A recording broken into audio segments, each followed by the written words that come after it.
Hi, I'm Stephanie Laska. I lost 140 pounds and created Dirty Lazy Keto. Thanks for joining me here on the YouTube channel. Be sure to subscribe and enjoy the show.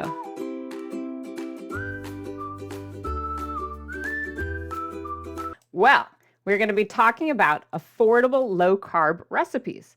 Budget-friendly, of course. Affordable. Of course.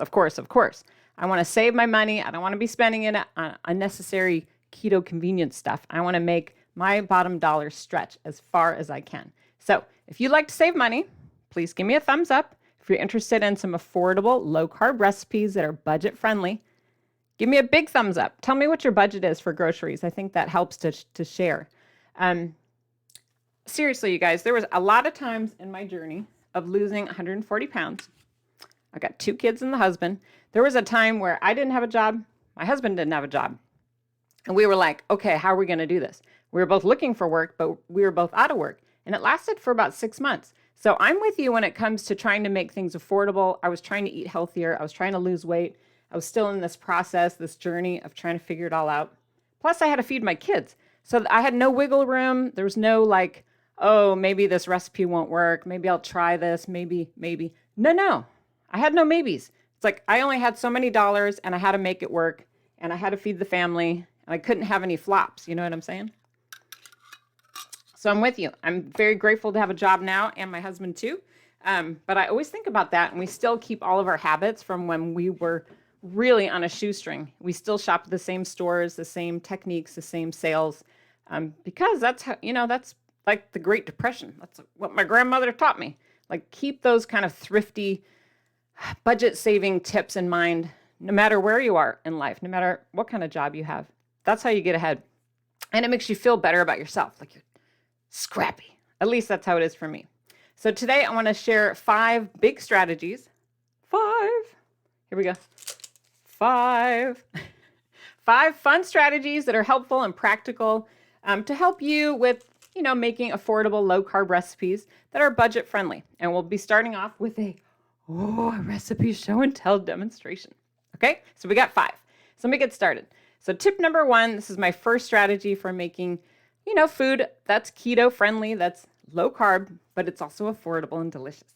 So my first strategy is that you must use everyday, normal people ingredients. Normal, everyday, Walmart, shopping at regular stores ingredients. And what I mean by this is don't be trying to hoodwink yourself like, oh, I got to order all this specialty keto crap. Like if you live in Canada, you're all stressed out trying to come to the United States to buy all this keto this and keto yogurt and keto syrup. No. Just go to your regular grocery store, no matter where you live, and just start shopping for affordable ingredients that are within your lifestyle and your budget.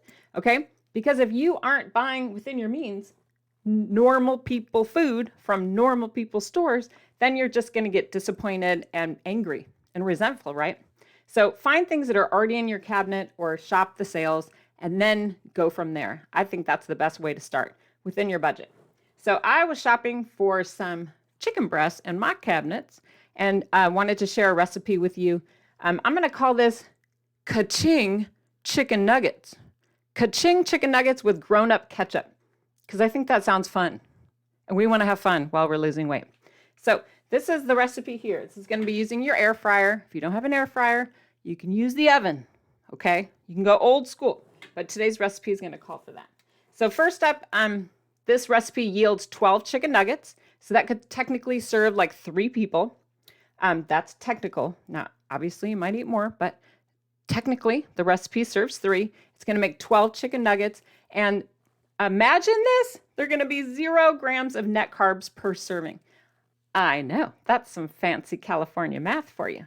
So I'm going to start off with one 12.5 ounce can of chicken breast. Now I bought this at Costco, but you can buy it wherever. Drain it really, really well, okay? And then you're going to pour it in a bowl. It's going to look like this. After you drain it, pour it in a bowl, and then you're going to use a fork to make it fluffy. Okay, it doesn't come out that way. It comes out like kind of a big chunk in the can. So you got to kind of stir it until it loosens up and looks really super loose. Got it? All right, so that's the first ingredient. Second ingredient is going to be 1 egg beaten. You can do that, right? 1 egg beaten. That's it. 1 egg beaten. Now, eggs are super affordable, right? That's an everyday affordable ingredient that you can buy no matter where you live. So you're going to pour that into your bowl. Don't be complaining. You have eggs no matter where you live. Next up, you're going to use a half cup of cheddar cheese shredded. Half cup of cheddar cheese shredded. Always want to use full fat cheese on Dirty Lazy Keto. Now, if you want to shred your own cheese, you may. That could save an extra penny or two. I personally go all in and spend a little extra for the pre-shredded stuff. What I do is I buy it on sale and then I freeze it. And then I always have it available. So I buy it on sale and then I freeze it. Cheese freezes really well if you haven't tried that already. All cheeses. For reals. So I did my egg, I did my can of chicken, I did my cheddar cheese, and then I'm going to add in a little bit of garlic powder. Now I'm going to do a half teaspoon, but you could do more if you wanted, if you like it all extra full of flavor. I just do a half teaspoon. And then I stir it up until it's super duper blended. And what I also like to do is put on a pair of gloves, food grade gloves. And that way you can get all up into it. Okay.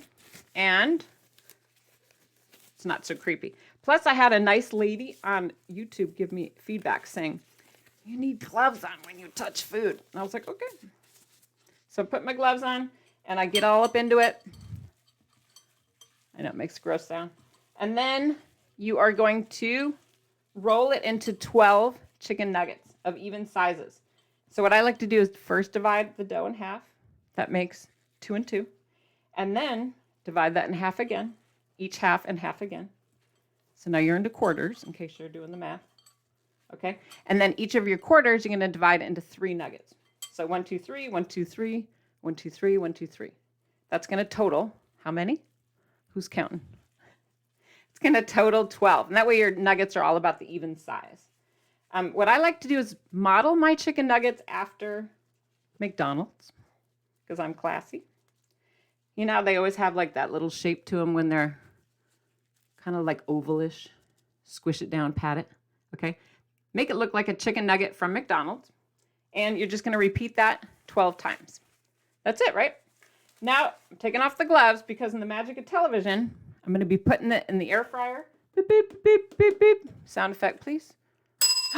Oh my gerb, it's already ready. Now, I put it at 400 degrees for 10 minutes.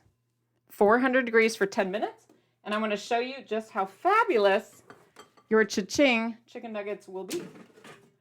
Oh my gerb, look at that. Are you not excited? Can you see? Aren't they fabulous? They're golden, they're puffy. They look just like McDonald's, right? They taste just like McDonald's. It's amazing. And this is a budget affordable low carb recipe using a can of chicken, some cheese, some garlic. Come on, just a couple of everyday old ingredients and egg. Now, I promised you guys that you wanted to have like a grown-up dipping sauce, right? So I'll tell you a super duper quick recipe for that. It's what I call like my grown-up chicken nugget sauce, my dipping. Now, yes, you can go ahead and buy like sugar-free ketchup, but these I find are kind of expensive, right? This is by C. Hughes. There's also like the no sugar added by like Hunt's or some of the larger brands, but they still have some carbs in them. There's also Walnut Farms make some. Tell me if you know of a good ketchup that you recommend, but you don't have to make it. You don't have to go buy this stuff. I mean, you can actually just whip up a little dip yourself, okay? Now, what I like to do for my dip, for my grown-up ketchup, is I use, kind of moving stuff around, I use a 1/4 cup of full-fat mayonnaise. You always want to use full fat. Any kind is fine. People always write me like, does it have to be cage-free? I'm like, no, it does not. Does it have to be oil, soybean this, I don't know, whatever. No, just get whatever's on sale.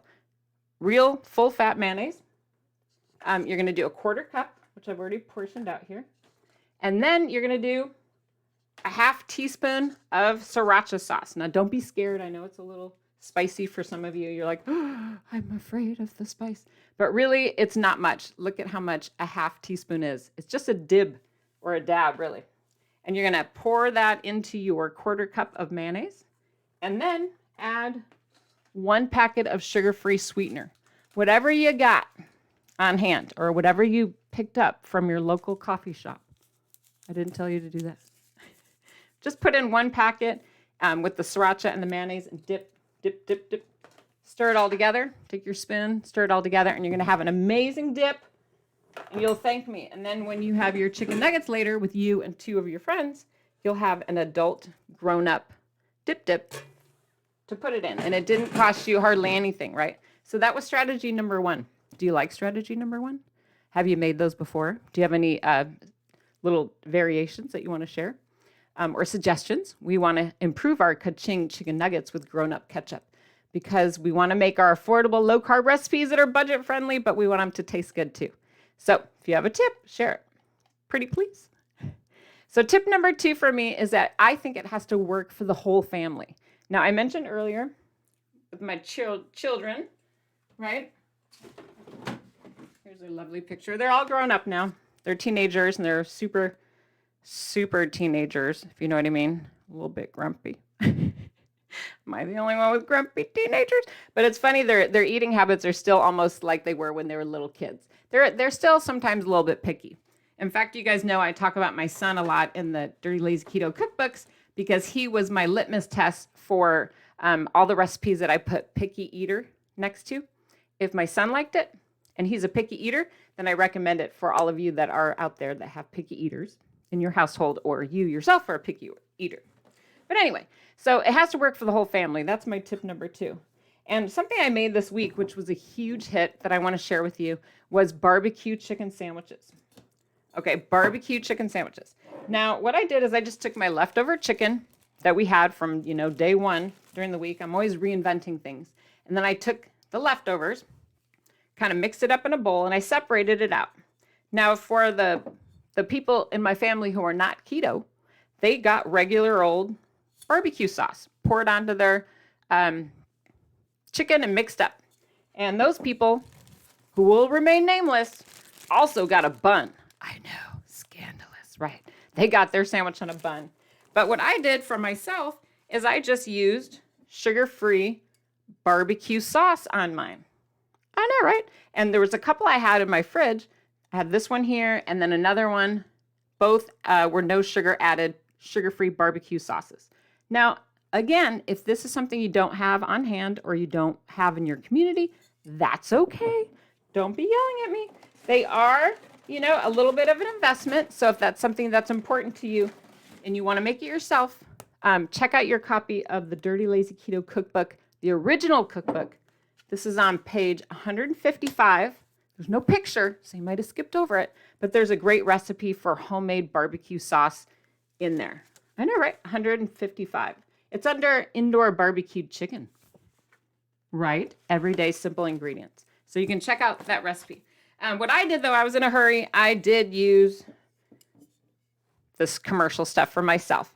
And then what I did is I just mixed my chicken with my sugar-free stuff, and I put it on top of plain old lettuce. I made like a giant salad, and then I cut up a little bit of, and my family used this, by the way, for their sandwiches, so it's not like I was doing anything different.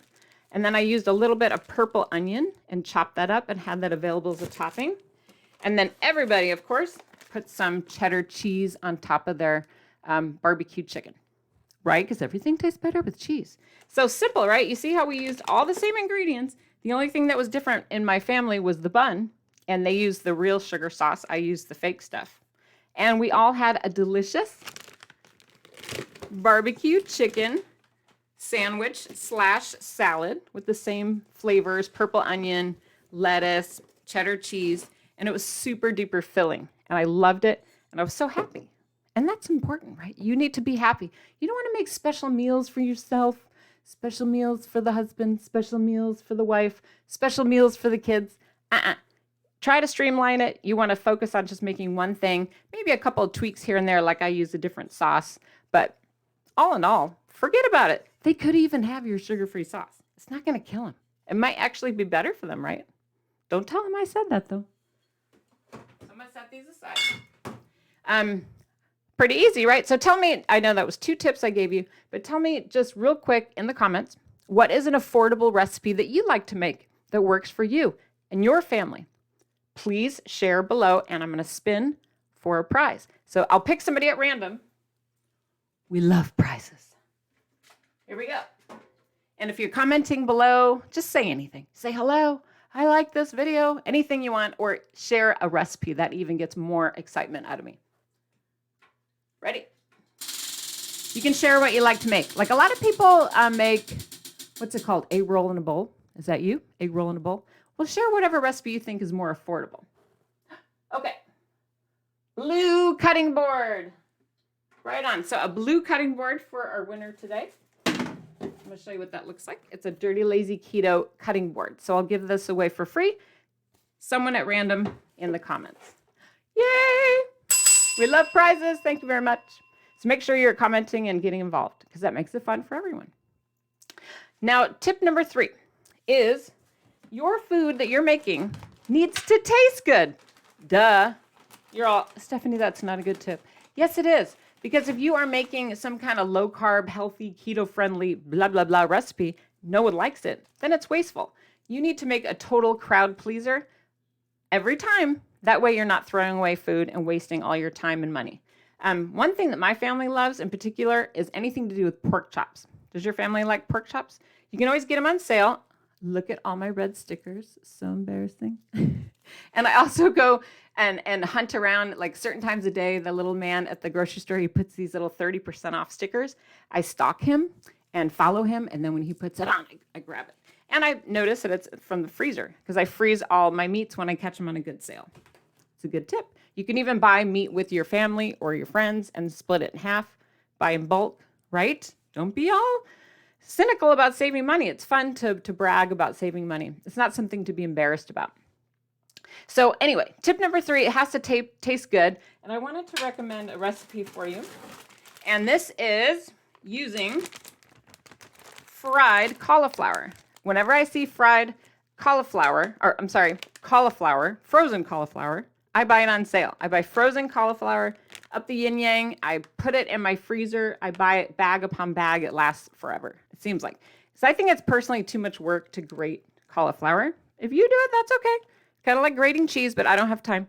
But I buy the frozen stuff. I put it in my freezer. And then using recipes like this one here. Oh, pork fried rice. Have you ever made that? Pork fried rice? It looks and tastes just like the real thing. I'm serious. Your family will love it.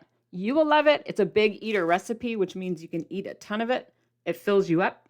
It's got a lot of fiber and it tastes amazing. And it uses the pork chop recipe that's also here in the Dirty Lazy Keto Dirt Cheap Cookbook. So there's the pork chop recipe.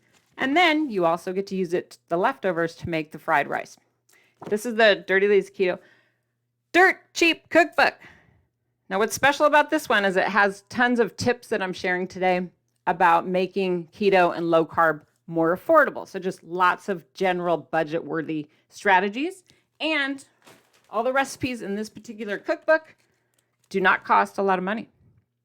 I was challenged with this cookbook to put together recipes that cost no more than $10 or less for the whole recipe. And that means it serves everybody for that price. So not this price here, not $500, but $10 or less for the whole recipe. And again, that's the Dirt Cheap Cookbook. And this is the second in the 4 of the series so far. So cookbook number 2. There's no overlaps, so you never have to worry. All the cookbooks have unique recipes. I'm not going to jink you like that and give you some repeat. No, ma'am. No, sir. These are all originals. So tip number 4. Are we moving? You like these? Which one's your favorite tip so far? 1, 2, or 3? Share in the comments. And maybe if you thought of a good budget-worthy tip, you could share it for us too. But tip number 4 is I don't think you should take any special trips to the store. When you're trying to be low carb, affordable, and budget-worthy, I think you should use ingredients you already have. So I mentioned to you, I keep a lot of meat in my freezer. I keep frozen vegetables in my freezer. I also talked about frozen cheese. This is a full block of mozzarella cheese I bought at Costco, but I also buy them at Safeway, at Grocery Outlet, at any grocery store that has buy one, get one free or coupon card savings. Why not? You put it in the freezer and it tastes as good as new as soon as you thaw it out. So check it out. Go shopping in your own freezer. That is really a tip for you. Have you ever tried it? Go shopping in your freezer, see what's available, and then pick out a recipe from there. And I was talking to you guys about buying in bulk. Now, I know buying in bulk is attractive, right? You're like, okay, I'm going to buy an 80-gallon drum of coconut oil because it's on sale, and then I'll be ready for keto. Well, is that a good idea or not? It's up to you. If you're going to use a particular product over and over again, then it makes sense to buy it in a huge quantity. And I'm showing here a coconut oil drum that I'm not really sure I need to have this quantity available to myself. I may have kind of overstepped it here. I usually use a spoonful here and there. I especially like to make, it's called Call of Duty broccoli in the air fryer, where I coat broccoli in melted coconut oil, and then I heat it so it's nice and crispy and black, kind of like it's in a battlefield. Call of Duty broccoli is fantastic with salt and coconut oil, but really I don't know if I need a 80-gallon drum. So be careful about that when you're prepping for groceries. You know, think about things like bulk, meaning only if you use it a lot. Just because it's on sale doesn't mean it's saving you money. Wouldn't you agree? But I do use cheese a lot. I do use meat a lot. I try to only buy meats and freeze them that I know I'm going to use a lot. Like for some reason, I love ground turkey. Now, you might like ground beef more. Use whatever you want. But I like to use it all the time in meatballs. I make Asian meatballs. I make meatballs for spaghetti sauce. I make tacos. Oh gosh, just everything. Egg roll in a bowl. There's so many uses for ground turkey. Just last night, I made turkey burgers for my family.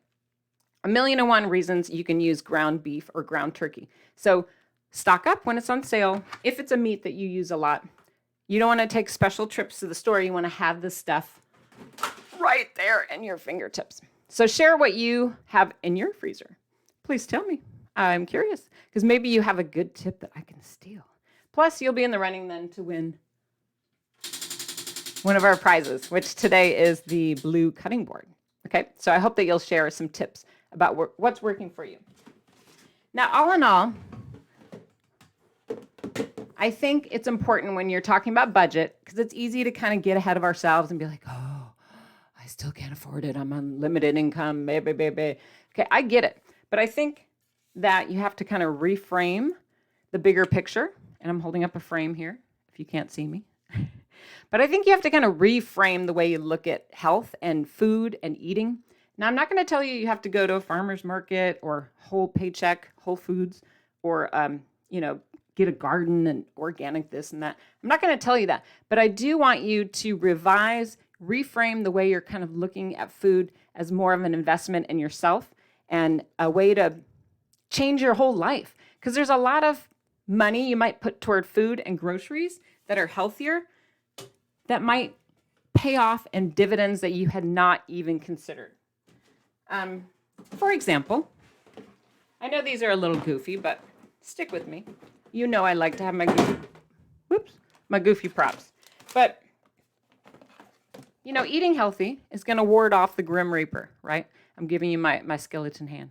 But seriously, if you're eating healthy and you're taking care of your body and you're eating more fruits and vegetables, you're eating more protein that's lean, healthy fats, you're eating well-balanced food that fuels you and makes you feel energetic, you are going to live longer. And I think that that's hard to put a price on, as opposed to wanting to have, potatoes or pasta or some of those like traditional foods that are just so inexpensive that we, as budget-minded, affordable shoppers, have always relied on.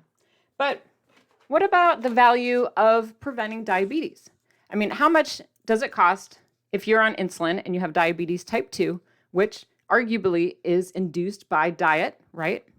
How much a day is a shot of insulin? Like, let's be serious. How much is that? I don't know. Is it $10 a day? Is it $5 a day? Is it $20 a day? How much is a shot of insulin? If you're heading toward diabetes or you're pre-diabetic or you're diabetic right now, think of the cost of medication, of those pills that you're taking to try to maybe lower A1C or trying to, take visits to the doctor, time off work, constantly testing yourself. going and spending time off work to go talk to the doctor, and you're having complications, then you're going to the pharmacy and all these pills and all this medicine that's adding up. And it may not be diabetes. I'm not saying that that's perhaps on the table. Maybe you're thinking about something else entirely. You know, there's a lot of people that want to eat dirty, lazy keto or a keto type low carb diet because they want better skin. Have you ever noticed that like inflammation, your acne, psoriasis, rashes, things like that really can go away when you're on a keto diet? You might have less hormonal flashes and imbalances where you just might look like you're glowing and healthy. Maybe that's important to you. Some people are attracted to this lifestyle because they have more clearer thinking. They don't have that brain fog, that tiredness, right? They have more focus and energy, and that's valuable. Like, how much of a price can you put on that? I mean, think about it. Like clearer thinking, energy, better skin, and what about better sleep? So many people I've heard are on like CPAP machines or have to use medication to, let's say, modify, what's it called, when they're having the esophageal reflux, and they're taking medicines like protein pump inhibitors, trying to keep down all that acid and problems that they've had by eating food that maybe isn't the best for them. Suddenly they're eating dirty, lazy keto. They're sleeping better. They're not having that regurgitation. They're not taking shots. They have more energy, clearer focus, better skin. I mean, it's kind of like ridiculous when you look at it that way. How much of a price can you put on that? I don't know. Only you can really answer that. But I want to leave you with a closing story. And this one for me is something I think about a lot. And it has to do with peanuts. Okay. Consider this 5+ when we're looking at our tips for the day. But this story just warms my heart. Think about people that are allergic to peanuts. Okay. Think about if you had a child that was deathly allergic to peanuts, like deathly. Imagine that, where any kind of whiff of peanuts in any of their food would be lethal and cause a reaction where they couldn't breathe. Would you, as a parent, as a mom or dad, whoever's out there listening, would you make sure that they didn't have peanuts in their food? Absolutely, you would. Would you pay a little extra to make sure they didn't have peanuts in their food if they were allergic? Yes, you would. Yes, you would. Yes, you would. Because it's that important to you. It's so critical to you that probably every decision you would ever make every day for the rest of your life would be with this in mind. You'd make darn sure that there was no peanuts anywhere in your child's food because you care so much about your child's health. Now, if you want to make that parable, make that leap from the peanuts to eating sugar and flour, for me, I feel it's just as important. No, I'm not going to die. No disrespect to anyone with a peanut allergy, but for me, I want my life back. For me, I can't put a price on this. So yes, I'm going to pay extra maybe at a restaurant to order an appetizer or two if I don't see maybe an entree that's friendly to me. Or I might pay a little extra to have a side swapped out because the restaurant's like, well, you have to pay extra. You can't just swap out potatoes for broccoli. Fine, charge me $1. I'm willing to do that because I feel like it's worth it. And I hope that that helps motivate you a little bit too, to kind of reframe how we're talking about eating. And keep in mind just some practical tips about making affordable low-carb recipes that are budget-friendly, because I do think it pays off in the long run. So I hope that you liked the video today. And I am going to link up one similar to this that you might love that's about keto cooking tips for beginners. That way you can continue to capture this motivation to make some healthy food at home. I believe Dirty Lazy Keto works because it's flexible and it's easy to do for the long haul. And I'm going to give you a huge round of applause. Huge, huge, huge. A double round this week. Double round. I'm here to help you guys. I can give you a starter grocery list. Sign in at the website, dirtylazyketo.com. Comes in your first welcome email. I'm here to help you. I have so many resources. You know I do. They're all out there. Whatever you need, it's here. I've created it for you because I believe in you and I want to see you change. I don't want you to have any excuses. No obstacles. I'm going to help you have all the tools to overcome them. So give yourself today. Huge round of applause. And tell a friend about Dirty Lazy Keto. Get support because it's more fun when we're in it together. You're not alone. I'm here to help you guys every single day, 24 hours a day. You can always find me right here.